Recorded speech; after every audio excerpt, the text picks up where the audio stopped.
Alam mo ba na may mga taong matatalino, mababait, at may malinaw na prinsipyo sa buhay pero hindi naniniwala sa Diyos? Hindi ito simpleng usapin ng ayaw lang nila. Sa totoo lang, mas malalim pa dito ang dahilan. At kapag naintindihan mo ang mga pinanggagalingan nila, baka magulat ka dahil hindi pala ganun kasimple ang lahat. Simulan natin sa isang tanong na bihirang itanong ng seryoso.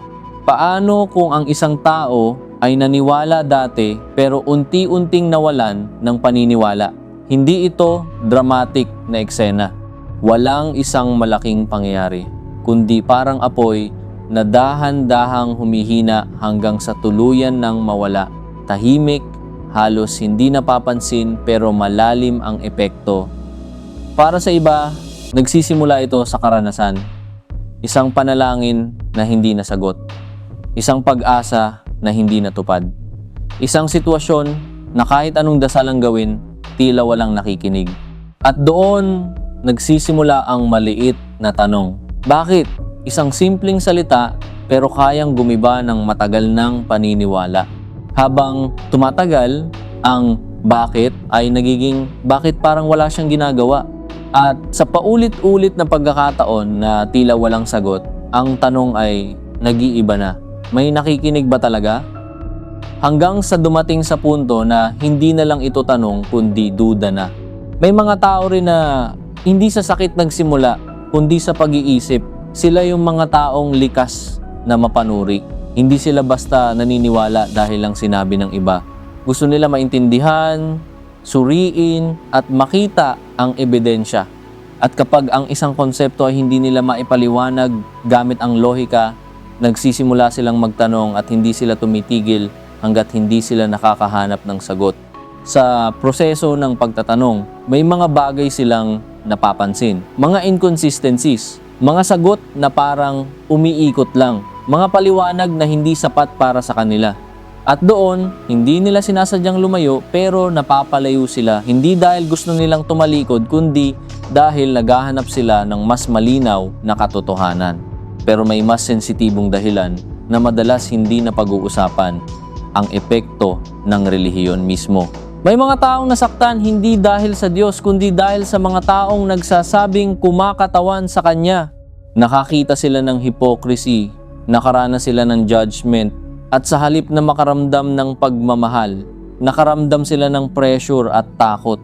Dahil dito, nagkakaroon sila ng distansya, hindi agad sa Diyos kundi sa sistema.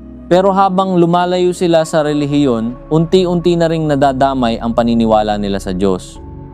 Hanggang sa hindi na nila ma-separate kung alin ang totoo at alin ang hindi. Mayroon ding mga taong lumaki na hindi talaga tinuruan maniwala. Walang nagturo sa kanila kung sino ang Diyos, walang konsepto ng dasal, at walang expectation na kailangan nilang maniwala. Kaya para sa kanila, ang Diyos ay parang isang ideya lang, parang kwento na naririnig nila sa iba, pero hindi nila personal na nararanasan. At dahil hindi nila ito naranasan, hindi rin nila ito hinahanap. Hindi nila nararamdaman na may kulang. Sa isip nila, sapat na ang mundo na nakikita nila ang mga bagay na kaya nilang maintindihan at mapatunayan. Ngayon, eto ang nakakagulat. Maraming hindi naniniwala ang may malalim na sense of right and wrong. Hindi sila gumagawa ng tama dahil sa takot sa parusa o pag-asang mapunta sa langit. Ginagawa nila ito dahil naniniwala sila na iyon ang tama kahit walang reward, kahit walang nakatingin. Sa puntong ito, mapapaisip ka kung kaya nilang maging mabuting tao kahit hindi naniniwala, ano nga ba talaga ang role ng paniniwala? Dito, nagiging mas komplikado ang usapan dahil hindi na ito tungkol sa pagiging mabuti o masama. May mga hindi naniniwala na bukas pa rin ang isip. Hindi nila sinasabing imposibleng may Diyos. Ang sinasabi lang nila, hindi pa ako convinced. Ibig sabihin, hindi sarado ang pinto pero hindi rin to basta-basta bubuksan ng walang dahilan. Para sa kanila, ang paniniwala ay hindi dapat minamadali. Hindi ito dapat ipinipilit at hindi ito dapat tinatanggap ng walang pag-iisip. Gusto nilang sigurado o kahit man lang may sapat na basehan bago sila maniwala sa isang bagay na ganun kalaki ang epekto sa buhay. Pero eto ang twist, may mga naniniwala rin na dumaan sa parehong proseso ng pagdududa. Ibig sabihin, ang doubt ay hindi exclusive sa mga hindi naniniwala. Sa katunayan, minsan, ang mga taong may pinakamatibay na pananampalataya ay yung mga dumaan sa pinakamaraming tanong. Kaya ngayon, nagiging mas interesting ang tanong, ang hindi paniniwala ba ay kawalan ng faith o ibang paraan lang ng paghahanap? At ang paniniwala ba ay kasiguraduhan o pagtanggap kahit may duda? Kung iisipin mo, pareho lang silang naghahanap ng sagot. Magkaiba lang ang paraan. Yung isa, nagsisimula sa faith, yung isa, nagsisimula sa doubt, pero pareho silang may tanong na gustong masagot. At dito papasok ang mas malalim na realization. Hindi pala simpleng tama o mali ang usaping ito. Dahil bawat tao ay may sariling journey, may sariling dahilan, at may sariling kwento na hindi mo agad makikita sa ibabaw. Kaya sa halip na husgahan agad ang mga hindi naniniwala, baka mas magandang tanungin, ano ang pinagdaanan nila? Ano ang mga tanong na bumabagabag sa kanila? Dahil sa likod ng bawat duda, may dahilan. At sa likod ng bawat dahilan, may kwento. At baka just maybe kapag pinakinggan mo ang kwento nila, may matutunan ka. Hindi lang tungkol sa kanila, kundi pati sa sarili mong paniniwala. Dahil sa dulo ng lahat, ang tanong ay hindi lang bakit sila hindi naniniwala, kundi handa ba tayong maintindihan ang sagot. At kung sa tingin mo dito nagtatapos ang usapan, nagkakamali ka. Balikan natin, kung ang isang tao ay hindi naniniwala dahil sa karanasan, lohika, o nakitang mali sa relihiyon, ibig bang sabihin nito na mali na agad siya? O posible rin na may mga bagay lang siyang nakita na hindi mo pa nakikita? Dito nagsisimula ang discomfort, yung pakiramdam na parang may nababago sa dating siguradong paniniwala.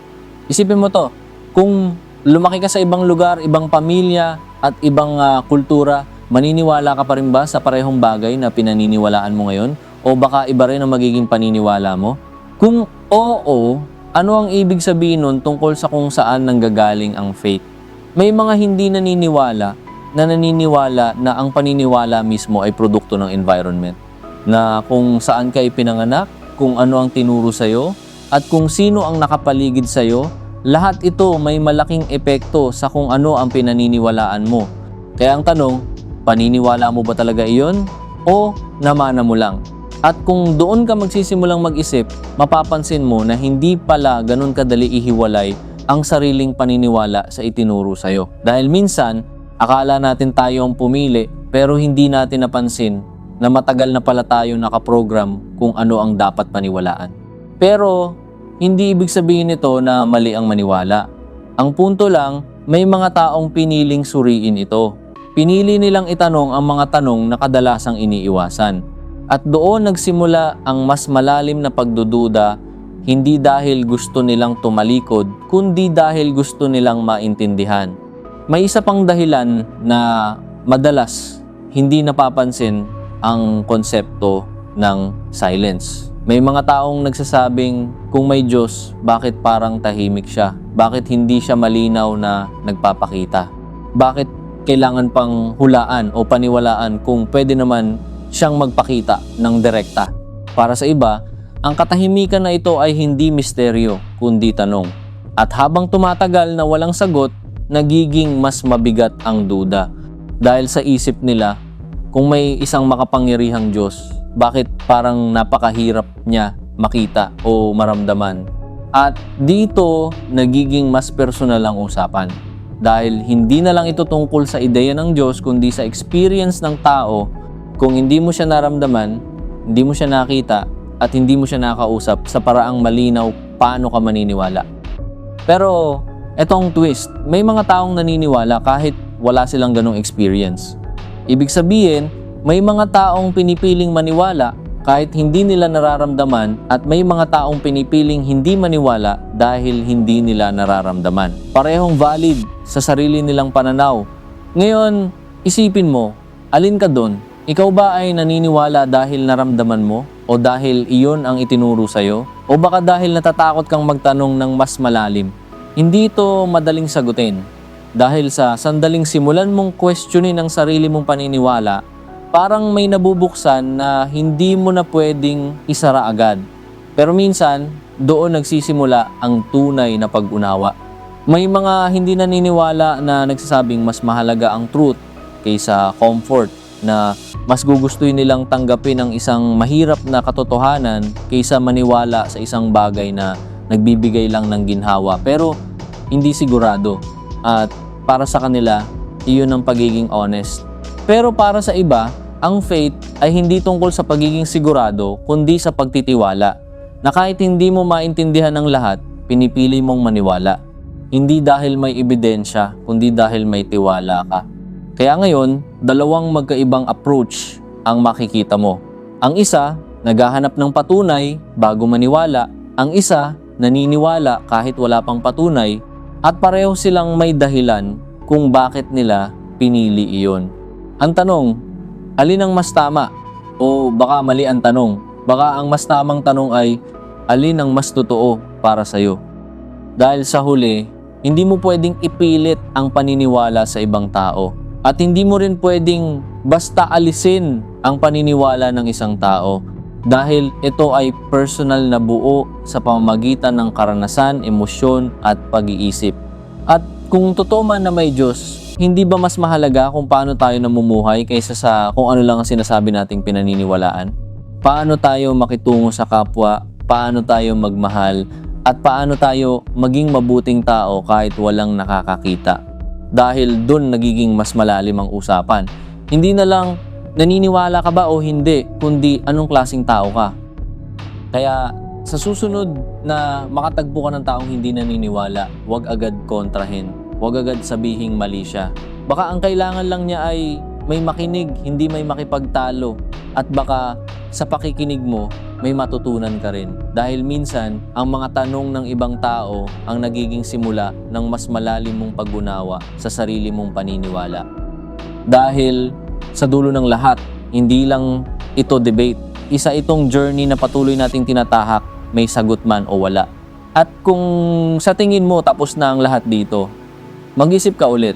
Ngayon, dumating na tayo sa part 3, ang huling bahagi ng kwentong ito.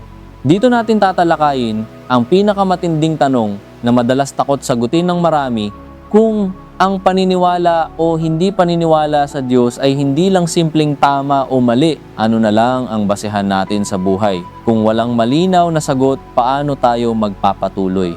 Maraming tao ang natatakot sa kawalan ng sagot. Para sa kanila, mas mabuti pang maniwala kahit hindi sigurado kaysa harapin ang posibilidad na walang tiyak. Ngunit, ang iba naman, mas pinipili nilang harapin ang kawalan ng sagot dahil naniniwala silang mas mahalaga ang maging tapat sa sarili at sa realidad kaysa magpanggap.